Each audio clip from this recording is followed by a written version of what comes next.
देशातील पहिले संविधान भवन महाराष्ट्रात. हो, अगदी खरं ऐकलं तुम्ही. देशातील पहिले संविधान भवन महाराष्ट्रात. पिंपरी चिंचवडमध्ये होणार जगभरातील राज्यघटनांचा अभ्यास. नमस्कार, मी सुषमा. स्वागत करते तुमचं माझ्या चॅनलवर. खरंच महाराष्ट्रासाठी ही खूप अभिमानाची गोष्ट आहे. तर जाणून घेऊया बातमी नेमकी आहे तरी काय. भारतीय लोकशाहीचा पाया असलेला संविधान तथा राज्यघटनेचा अभ्यास, प्रचार प्रसार व्हावा याकरिता देशातील पहिले संविधान भवन महाराष्ट्रामध्ये उभारले जाणार आहे. विशेष म्हणजे पुण्यातील पिंपरी चिंचवडमध्ये हे संविधान भवन उभारण्यात येणार आहे.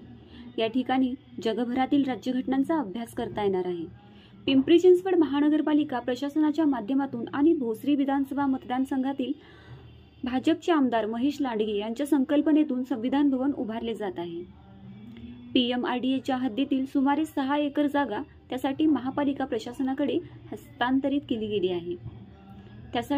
त्या ठिकाणी पहिल्या टप्प्यात 2.5 कोटी आणि दुसऱ्या टप्प्यात 117 कोटी रुपयांचा खर्च करण्यात येणार आहे. वास्तविक राज्य शासनाने पिंपरी चिंचवड नवनगर प्राधिकरणाच्या हद्दीमध्ये संविधान भवन व विपश्यना केंद्र उभारण्याचे प्रस्तावित होते. 2019 मध्ये तत्कालीन मुख्यमंत्री देवेंद्र फडणवीस यांच्या सूचनेनुसार प्राधिकरणाचे तत्कालीन अध्यक्ष सदाशिव खाडे व आमदार महेश लांडगे यांच्या पुढाकाराने संविधान भवन व विपश्यना केंद्र प्रस्तावित करण्यात आले. मात्र महाविकास आघाडीच्या सत्ताकाळात हा मुद्दाही बाजूला पडला.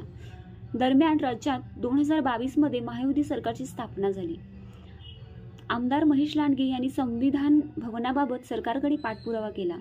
मुख्यमंत्री एकनाथ शिंदे आणि उपमुख्यमंत्री देवेंद्र फडणवीस यांच्या माध्यमातून संविधान भवनाची जागा PMRDAकडे हस्तांतरित करण्यात आली. तसेच संविधान भवनासाठी निधीची तरतूद करावी आणि महानगरपालिका प्रशासनाच्या माध्यमातून संविधान भवन उभारावे या मागणीलाही मूर्तरूप देण्यात आले. यावर भाष्य करताना आमदार महेश लांडगे काय म्हणतात तेही पाहून घेऊ. डॉक्टर बाबासाहेब आंबेडकर यांच्या विचारांची प्रेरणा घेऊन आम्ही संविधान भवन उभारणीसाठी पुढाकार घेतला. त्यासाठी राज्य शासनाकडे पाठपुरावा केला. त्याला यश मिळाले आहे. संविधान भवनात आंतरराष्ट्रीय दर्जाची लायब्ररी उभारण्याचा संकल्प आहे. देशातील पहिले संविधान भवन पिंपरी चिंचवडमध्ये उभारण्यात येत आहे. त्याचाही आम्हाला खूप अभिमान आहे.